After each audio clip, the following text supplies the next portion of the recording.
अभी आप सुनेंगे सिंड्रेला, वर्षा श्रीवास्तव द्वारा लिखित, विशाल सिंह की आवाज में। एपिसोड 1। फिर क्या हुआ मम्मी? अवनी ने शायद 100वीं बार अपनी मां से पूछा। फिर ये हुआ कि सिंड्रेला ने जल्दी से अपना हाथ छुड़ाया और प्रिंस चार्मिंग के महल से बाहर आ गई, क्योंकि उसकी फेरी गॉडमदर यानी परी ने तो उसे बस आधी रात तक का ही समय दिया था। 11 साल की प्यारी बच्ची अवनी इस वक्त अपनी मां का हाथ पकड़े उछल कूद करते हुए अपने स्कूल से घर जा रही थी। उसने एक खूबसूरत सी गुलाबी रंग की जाली वाली ड्रेस पहन रखी थी और बिल्कुल किसी परी सी दिख रही थी। उसके एक हाथ में एक नन्ही सी ट्रॉफी थी। उसके स्कूल में आज फैंसी ड्रेस कंपटीशन था, जिसमें सिंड्रेला बनकर उसने फर्स्ट प्राइज जीता था। फेरी गॉडमदर हमेशा सिंड्रेला की हेल्प करती थी, है ना मम्मी? इससे पहले कि अवनी की बातों का उसकी मम्मी कोई जवाब देती, अवनी चहकती हुई बोली, मम्मी मेरी फेरी गॉडमदर कौन है? प्रिया दीदी, है ना?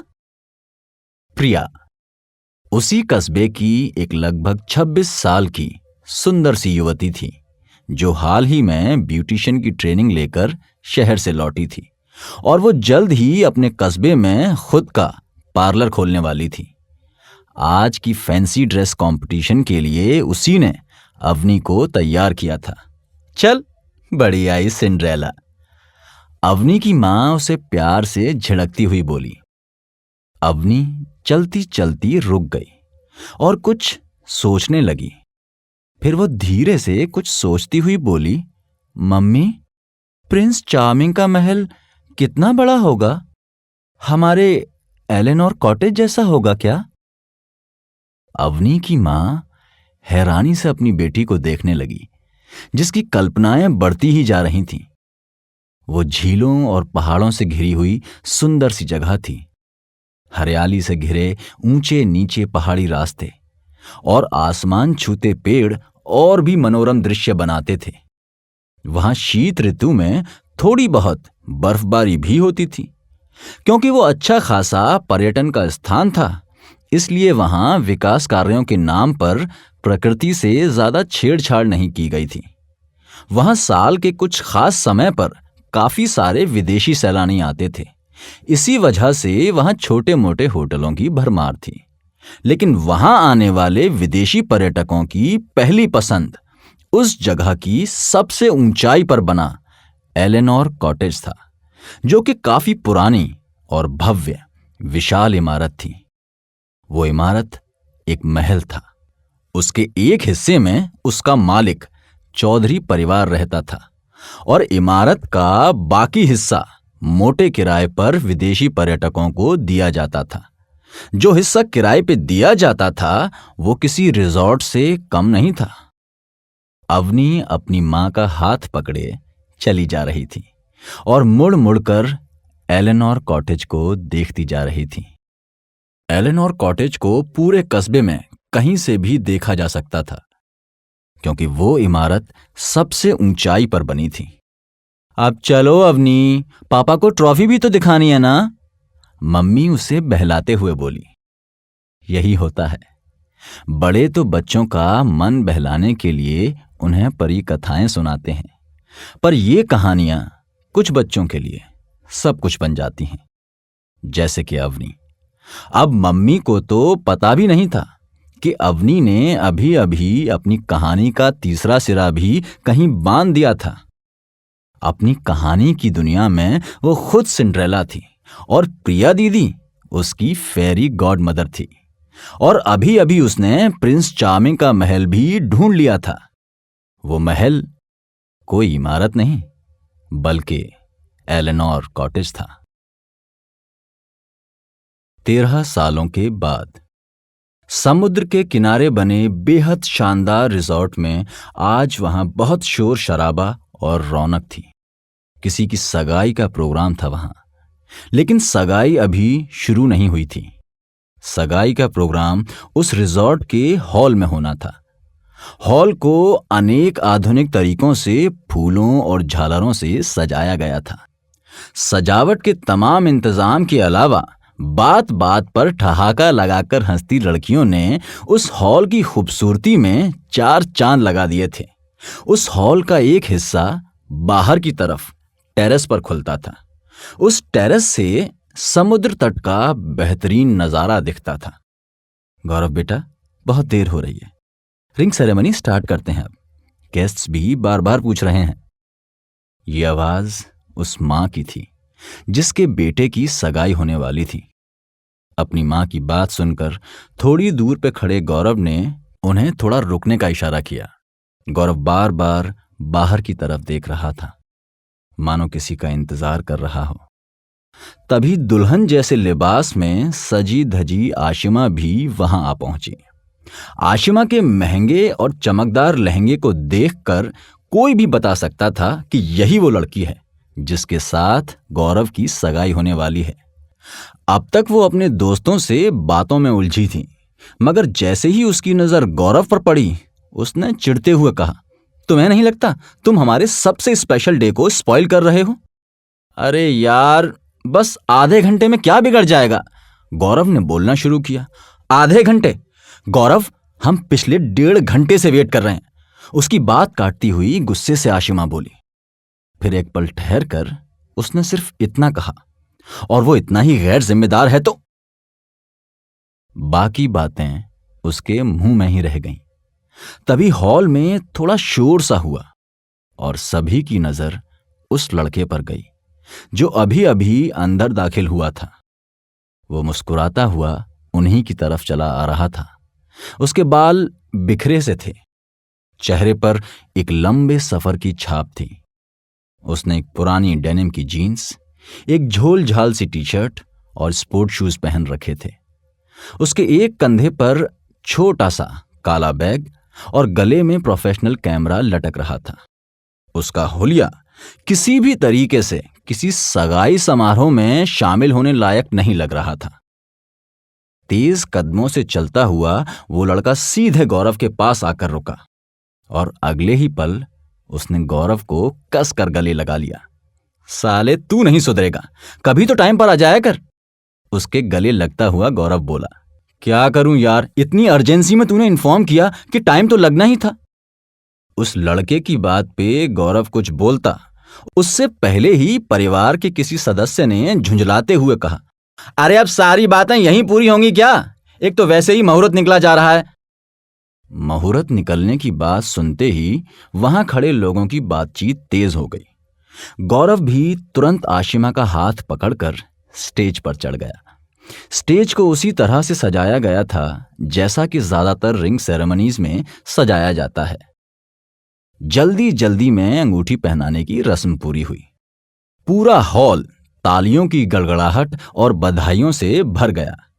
एक दूसरे की अंगुलियों में अंगूठी पहनाने के बाद कुछ देर तक परिवार के लोग एक के बाद एक स्टेज पर आते रहे। फिर वो लड़का स्टेज पर आ पहुंचा जिसकी एंट्री कुछ देर पहले ही हॉल में हुई थी। उस लड़के का नाम क्रिस था। ये उसका असली नाम था या नहीं, ये तो कोई नहीं जानता था। बस सब उसे उसी नाम से बुलाते थे। वो एक मशहूर फोटोग्राफर था और आदतन बंजारा प्रवृत्ति का था।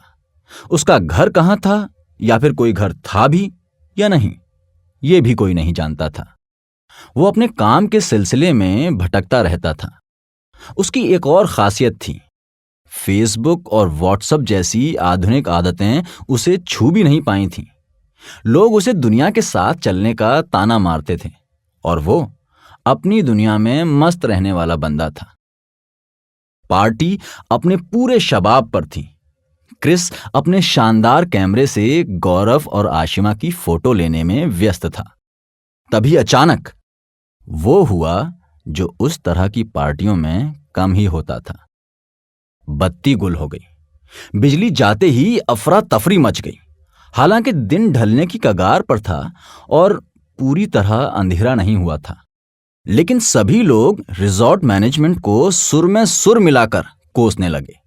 बैकअप का इंतजार करने के सिवा कोई दूसरा चारा नहीं था। रिजॉर्ट का स्टाफ यहां वहां भाग रहा था। इस बीच आशिमा और गौरव इस वक्त जहां खड़े थे वहां से उस हॉल का टेरेस दिखता था। गौरव के साथ खड़ी आशिमा की नजर जब बाहर टेरेस पर पड़ी तो उसकी आंखें ठहर सी गईं। उसने एक पल के लिए अपने इधर उधर देखा तो सभी लोग आपस में बातें कर रहे थे। किसी की नजर टेरेस की तरफ नहीं थी। आशिमा ने दोबारा से देखा तो फिर उसे वही दिखा जिसे देखकर वो अंदर तक सहम सी गई। बाहर टेरेस के बिल्कुल आखिर में रेलिंग के पास कोई खड़ा था, एक लंबा सा साया।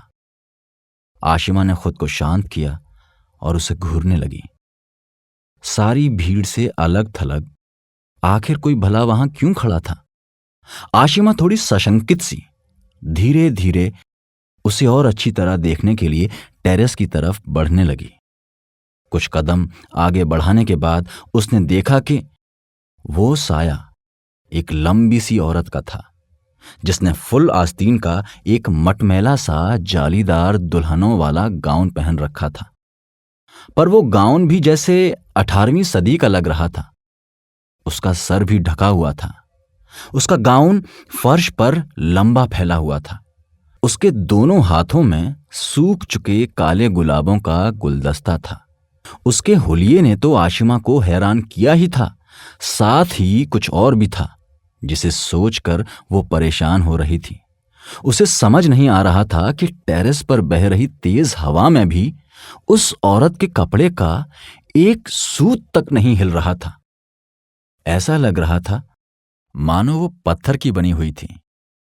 आशिमा ने हिम्मत दिखाई और धीमे धीमे उसकी तरफ बढ़ने लगी। उस औरत के सिर पर भी सूखे हुए बड़े बड़े फूलों का एक बड़ा सा हेडगियर था, जिससे एक महीन जाली निकलकर उसके पूरे चेहरे को ढकती हुई जमीन छू रही थी। पर फिर भी उस जाली के अंदर से उसके उभरे हुए जबड़े, खोखले गाल और लंबी नाक वाला क्रूर चेहरा साफ दिखाई दे रहा था। आशिमा ने उस हेडगियर की जाली के पीछे उन दो मौत जैसी ठंडी आंखों में देखा, जो अंधेरी सुरंगों की याद दिलाती थी।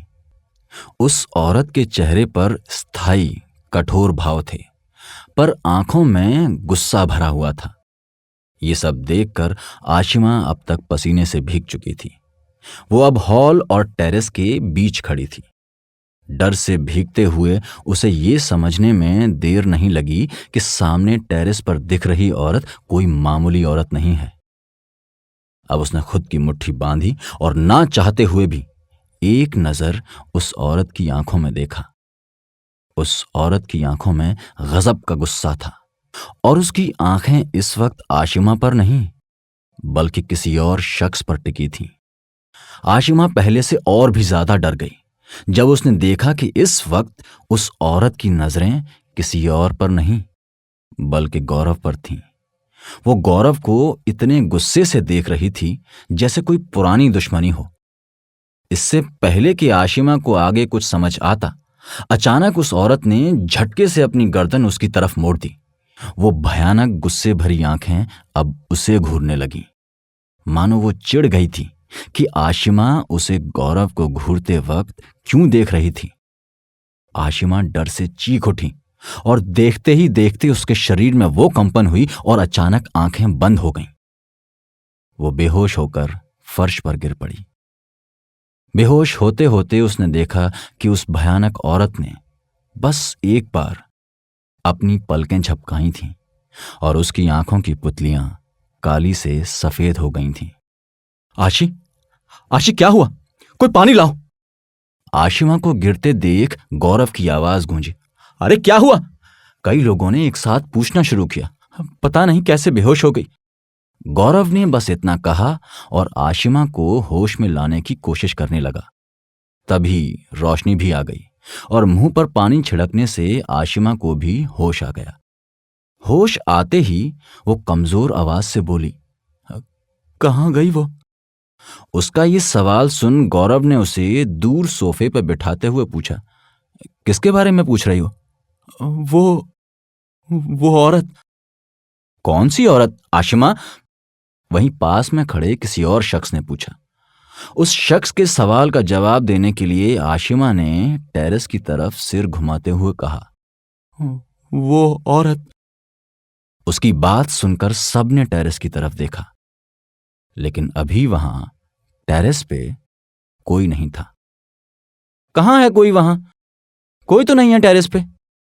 गौरव ने यह कहा तो आशिमा ने उसे समझाते हुए कहा, वो उधर टेरेस पर खड़ी थी और वो तुम्हें। लेकिन वहां कोई नहीं है आशी, तुम खुद ही देखो, है क्या कोई वहां टेरेस पे? मगर मैंने उसे वहीं देखा था। वहां कोई नहीं है आशी, अंधेरे की वजह से तुम्हें कुछ वहम हुआ होगा। गौरव की बात पे आशिमा थोड़ा झुंझलाते हुए बोली, नहीं, कोई वहम नहीं हुआ मुझे। वो वहीं खड़ी थी, मैंने खुद देखा है।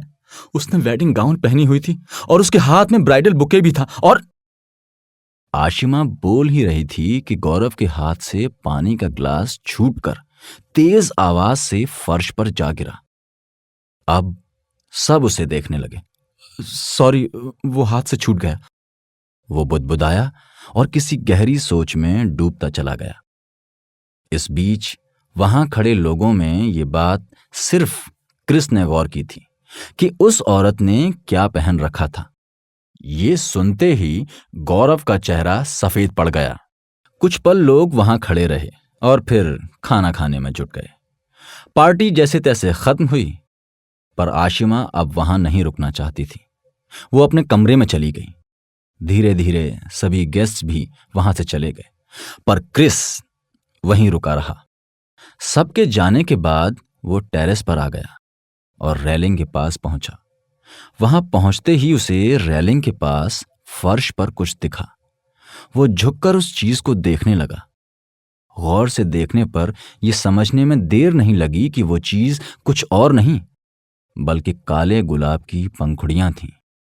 उसने उन पंखुड़ियों को छूने के लिए हाथ बढ़ाया, पर तभी तेज हवा का झोंका आया और उन्हें अपने साथ उड़ाता हुआ ले गया।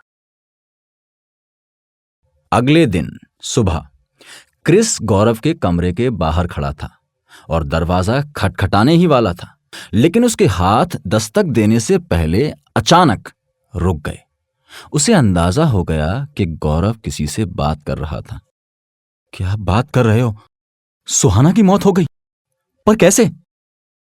गौरव ने यह सवाल किया तो उस अजनबी ने कहा, हां, किसी को भी इस बात पर यकीन नहीं हो रहा था, लेकिन उसकी फैमिली को उसकी बॉडी घर के बाथटब में मिली। बाथरूम का लॉक तोड़कर उसे निकाला गया, तो इसीलिए वो यहां शादी में नहीं आई। गौरव की दहशत भरी आवाज आई। उसकी दहशत को बढ़ाते हुए उस अजनबी ने कहा, हां, तेरा ये डेस्टिनेशन वेडिंग प्लान तो फ्लॉप हो गया। कल आशिमा ने उसे ही टेरेस पर देखा था। अब क्या करेगा? फिर वही अजनबी स्वर उभरा। बहुत देर तक खामोशी छाई रही। फिर गौरव की आवाज आई, देख, बस 2 दिन की बात है, आज और कल। उसके बाद तो आशिमा से शादी करके मैं कनाडा सेटल हो रहा हूं, फिर कभी लौट कर नहीं आऊंगा। जिस चीज ने उस कस्बे से मुंबई तक पीछा किया, फिर यहां गोवा भी पहुंच गई, वो तुझे कनाडा में बख्श देगी? फिर दूसरी तरफ से वही अजनबी आवाज आई, मैंने तो सुना है कि समंदर पार कर लो तो ऐसी बलाएं पीछा छोड़ देती हैं। गौरव ये कहते हुए दरवाजे की तरफ बढ़ा। उसके बढ़ते कदमों की आवाज सुनकर क्रिस जल्दी से बगल वाले कमरे में घुस गया। कुछ देर बाद गौरव और उसका एक दोस्त कमरे से बाहर निकले।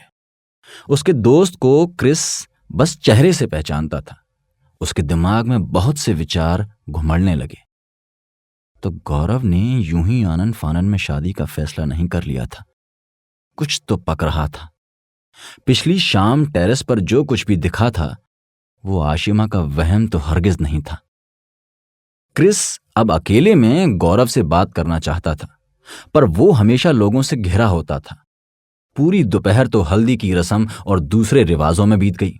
शाम को संगीत का फंक्शन होगा और वो फिर से बिजी हो जाएगा। जल्दी बात करनी होगी। खुद से ये बातें कहते हुए क्रिस उस हॉल की तरफ बढ़ा जहां सगाई हुई थी। वहां पहुंचकर उसने देखा कि अभी वहां कुछ जवान लड़के लड़कियां थे। तेज संगीत बज रहा था। देखने से ऐसा लग रहा था कि गौरव इस वक्त आशिमा से कुश्ती कर रहा हो, लेकिन जो लोग थोड़ा वक्त देकर देखते उन्हें समझ आता कि असल में वो कपल डांस की प्रैक्टिस कर रहा था। तभी एक पिद्दी सा लचकता हुआ आदमी वहां आया और समझाने लगा कि गौरव का हाथ आशिमा के शरीर पर कहाँ होना चाहिए। ओके। तो वो डंठल शायद कोरियोग्राफर था। क्रिस को हंसी आ गई। हे क्रिस, हमारी एक फोटो लो ना। गौरव की बाहों में झूलती आशिमा चहकती हुई बोली। ओह, आई एम सॉरी, कैमरा तो ऊपर रूम में ही रह गया। वो जबरन मुस्कुराता हुआ बोला। फिर उसने आंखों से गौरव को इशारा किया। उसका इशारा समझकर गौरव वहां से हट गया। वो अब क्रिस के पास आ गया। गौरव ने बातचीत जब शुरू की तो क्रिस ने उसे सब खुलकर कह दिया। उसने बताया कि गौरव और उसके दोस्त के बीच जो बातचीत हुई थी उसे वो सुन रहा था। अपनी बात बताने के बाद क्रिस ने चिंता भरी आवाज में गौरव से पूछा, क्या है ये सब? अरे यार, एक मुसीबत गले पड़ गई है। गौरव हताशा से बुदबुदाया तो क्रिस भौएं चढ़ाता हुआ बोला, कैसी मुसीबत? तू बिलीव नहीं करेगा। गौरव दहशत से बोला। क्रिस ने हंसते हुए गौरव के कंधे पर हाथ रखा और बोला, देख मुझे, मैं वो नहीं हूं जिसकी सुबह ऑफिस में और शाम पब में होती है, जिनकी लाइफ गर्लफ्रेंड्स, अफेयर, बॉस के मूड, 3 BHK, फॉरेन ट्रिप जैसी चीजों तक ही लिमिटेड रहती है। नहीं, मैं जिस दुनिया में जीता हूं ना, उसे जानता भी हूं। तुझे क्या लगता है मैं हमेशा खूबसूरत नदी, नाले, पहाड़ों, वादियों की ही खाक छानता रहता हूं? गौरव उसकी तरफ हैरानी से देख रहा था। मैं कितनी ही बार ऐसी चीजों से भी दो चार हो चुका हूं जिनका कोई एक्सप्लेनेशन नहीं है। मैं नहीं बिलीव करूंगा तो कौन करेगा? क्रिस उसकी आंखों में देखता हुआ बोला तो गौरव के चेहरे पर राहत की लकीरें नजर आईं। उसने तुरंत ही बोलना शुरू किया। हमारे ग्रुप में एक लड़की थी, सुहाना। उसका एक यूट्यूब चैनल था जिसमें वो पैरानॉर्मल चीजों के वीडियोस अपलोड करती थी, कई बार हॉन्टेड जगहों के भी। पिछले महीने वो पहाड़ों पर गई थी। इस बार उसके साथ हम सब भी गए थे। वहां भी एक हॉन्टेड प्लेस के बारे में सुन रखा था। एक रिजॉर्ट था, रजत महल। रजत महल से बात शुरू हुई और फिर आहिस्ता आहिस्ता गौरव ने पूरी कहानी क्रिस को सुना दी। क्रिस उसे गौर से देख रहा था। उसके भाव समझना मुश्किल था। वैसे भी वो अपनी भावनाएं हथेली पर रखकर चलने वाले लोगों में से नहीं था। दहशत से भरी हुई अपनी पूरी कहानी सुनाकर गौरव वहां से जाने लगा। जाते जाते वो धीरे से बोला, सुन, मैं अकेला नहीं हूं। यहां लोगों से घिरा हुआ हूं तो मुझे कुछ नहीं होगा, और परसों तो मैं इंडिया ही छोड़ दूंगा। ये कहकर वो वहां से चला गया। उसके जाने के बाद क्रिस उसकी बताई बातों के बारे में सोच ही रहा था कि तभी उसे वो दिख गई, वही जिसने गौरव की जिंदगी में दहशत का तूफान लाकर खड़ा कर दिया था। एक लंबा गलियारा था जिसके अंत में वो खड़ी थी, मध्यम रोशनी के नीचे, हाथ में सूखे काले गुलाबों का गुलदस्ता लिए वो गुस्से में बार बार घूर रही थी। क्रिस उसे देखकर अपनी जगह से हिल-डुल भी नहीं पाया। वो उन आंखों में देखता रहा जो खौफनाक रात की तरह काली थी, और फिर देखते ही देखते वो बाएं मुड़ी और एक कमरे में चली गई। 5 मिनट बाद हिम्मत करके क्रिस आगे बढ़ा। वो जहां गायब हुई थी वो एक कमरे का बंद दरवाजा था जो मजबूती से बंद था। ओह, वो तो बंद दरवाजे में समा गई थी। किसी और को हो ना हो, क्रिस को अब आशिमा की बातों पर पूरा भरोसा था। कुछ पल वहीं रुकने के बाद क्रिस भी अपने कमरे में चला गया। शादी वाला दिन। आज ही गौरव की शादी थी और अब वो किसी से भी उस भूतनी के बारे में बात नहीं करना चाहता था, क्रिस से भी नहीं। सब कुछ जल्दी से निपट जाए और फिर मैं निकलूं यहां से। अपनी शेरवानी ट्राई करते हुए मन ही मन वो यही बात दोहरा रहा था। तभी उसके मोबाइल पर एक मैसेज फ्लैश हुआ। आशिमा का मैसेज था, मैं अपने बॉयफ्रेंड से आखिरी बार मिलना चाहती हूं। क्या? गौरव ने हैरत से टाइप किया। कल से तो तू हस्बैंड बन जाएगा ना ढक्कन। आशिमा ने जवाब दिया। गौरव को बात समझ आई तो वो मुस्कुराने लगा। इन दिनों वो इतना परेशान रहता था कि उसे याद भी नहीं रहता था कि उसकी शादी हो रही है। उसकी आंखों में गुलाबी डोरे तैर गए जब उसने आशिमा का अगला मैसेज पढ़ा। 5 मिनट में टेरेस पर मिल। मैसेज पढ़ते ही वो टेरेस की तरफ चल पड़ा। चलने से पहले उसने गुलाब भी गुलदान से ले लिया। ऊपर पहुंचते ही उसने देखा कि आशिमा भी आ चुकी थी। वो टेरेस की रेलिंग पकड़े समुद्र की ओर मुंह किए खड़ी थी। उसने कई रंगों वाला वही घेरदार लहंगा पहना हुआ था जो उसने कल शाम संगीत में पहना हुआ था। गौरव धड़कते दिल से उसके पास पहुंचा और उसके हाथ में एक सुर्ख लाल गुलाब था। उसने पीछे से धीरे से वो गुलाब आशिमा के बालों में लगा दिया और उसके पलटने का इंतजार करने लगा। मगर इससे पहले कि वो पलटती, आशिमा के बालों में लगे गुलाब का रंग सूख कर काला हो गया। वो हड़बड़ाकर कई कदम पीछे हट गया। वो अनिश्चितता से बुदबुदाया। तभी आशिमा पलटी। उसके पलटते ही गौरव के आश्चर्य और भय का कोई ठिकाना ना रहा। इस वक्त आशिमा के चेहरे पर गुस्सा था और आंखों में अजीब सा भाव, मानो कह रही हो, अब बस, बहुत हो गया। उधर नीचे के एक कमरे में गौरव की मां ने खींचते हुए कहा, कहां चला गया ये लड़का? शेरवानी भी नहीं दिख रही। मां की बात सुन गौरव की छोटी बहन नीतू ने शरारत भरे लहजे में कहा, मैं अभी भाभी को फोन लगाती हूं। भैया कहाँ हैं ये तो अब उनको ज्यादा पता होगा, और क्या पता वो उन्हीं के पास हो। ये कहते हुए उसने कॉल किया। मगर जब आशिमा ने फोन पर उसे ये बताया कि गौरव उसके साथ नहीं है, तो वो थोड़ी निराश हो गई। आशिमा इस वक्त अपने कमरे में ही थी। अपने भाई को खोजती हुई नीतू जब क्रिस के पास पहुंची तो वो एकदम से अलर्ट हो गया। ऐसा लगा मानो उसके दिमाग में कोई घंटी बजी हो। एक बार में उसने नीतू के सवाल का जवाब नहीं दिया तो नीतू ने दोबारा पूछा, गौरव भैया को कहीं देखा है क्या आपने? नहीं, नहीं तो क्या हुआ?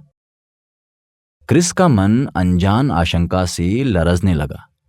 कुछ ही देर में यह बात फैल गई कि गौरव नहीं मिल रहा है।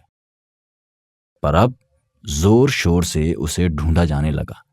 उसका मोबाइल भी स्विच्ड ऑफ था। वो कहां गया, इस बात का अंदाजा किसी को भी नहीं था। तभी एक लड़की की जोर से चीखने की आवाज आई, जिससे सभी दहल गए। वो लड़की कोई और नहीं बल्कि गौरव की कजिन सिस्टर थी।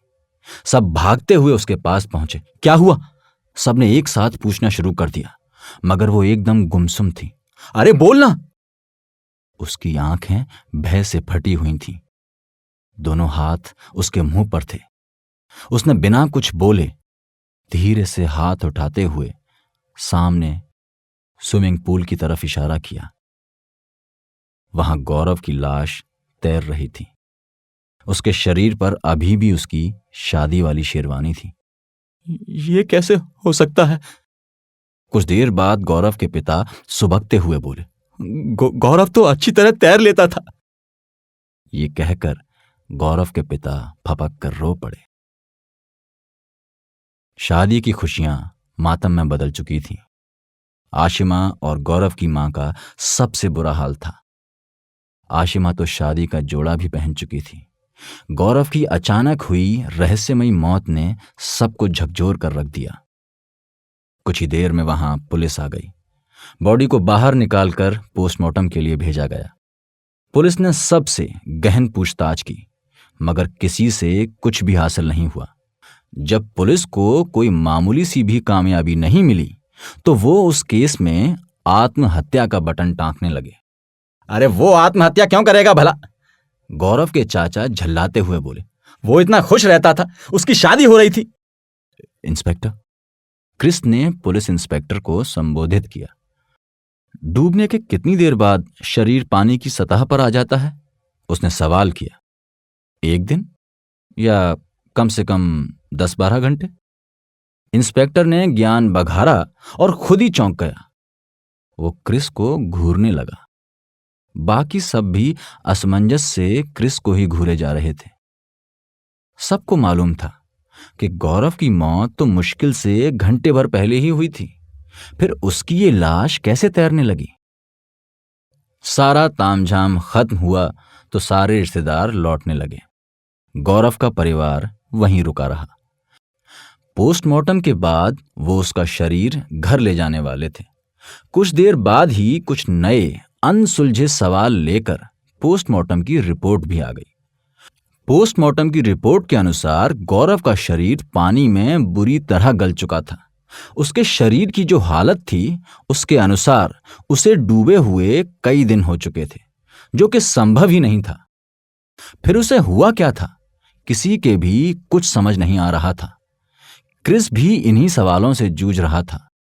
तभी उसकी नजर गौरव के उस दोस्त पर गई जिसे उसने गौरव के साथ कमरे में बात करते हुए देखा था। उस लड़के का नाम अभिषेक था। उसे देखते ही क्रिस ने पूछा, कहाँ गए थे तुम सब? सवाल सुनते ही अभिषेक चौंक कर बोला, मैं समझा नहीं, क्या पूछ रहे हो तुम? क्रिस ने आवाज तेज करते हुए कहा, देखो, मुझे गौरव ने बताया था कि वो तुम्हारे और कुछ दोस्तों के साथ कहीं गया था। उसके बाद से उसकी जिंदगी में मुश्किलें आने लगीं। रजत महल गए थे हम लोग। एक रिजॉर्ट सा बना है पहाड़ों पर। हम 5 लोग गए थे वहां। सुहाना, गौरव, जावेद, विशाल और मैं। क्या वो जगह हॉन्टेड है? क्रिस ने पूछा। हम सिर्फ घूमने गए थे। वहां जाने के बाद पता चला कि वहां कुछ गड़बड़ थी। सुहाना ने फौरन अपने सारे इक्विपमेंट वगैरह वहीं मंगवा लिए। वो अपने चैनल के लिए वहां का वीडियो बनाना चाहती थी। तो उससे क्या हुआ? और अगर उसके कारण ही सब कुछ हो रहा है तो तुम्हें कुछ क्यों नहीं हुआ? क्रिस ने पूछा। जावेद को भी कुछ नहीं हुआ, वो तपाक से बोला। हम 5 लोगों में से सुहाना और गौरव मर चुके हैं। विशाल गायब है, मैं और जावेद बचे हैं। पर कैसे? क्रिस ने कहा, क्योंकि पंगा सिर्फ उन तीनों ने ही लिया था। मैं और जावेद आखिर तक उस झमेले से दूर ही थे। क्रिस बहुत देर तक कुछ सोचता रहा। फिर उसने अपना मोबाइल निकाल लिया। तुम वहां जाने की तो नहीं सोच रहे ना? अभिषेक ने थोड़ा सहम कर पूछा। जाना तो होगा ही। एक बहन जी नाराज घूम रही हैं, जो गौरव की मौत के लिए भी जिम्मेदार हैं। शायद वो वहीं से हैं। ये कहते हुए क्रिस मोबाइल में कुछ देखने लगा, पर ऐसी तो कोई जगह दिख नहीं रही। क्रिस अपने मोबाइल पर रजत महल सर्च करता हुआ बोला, नहीं, नेट पर शायद ना मिले।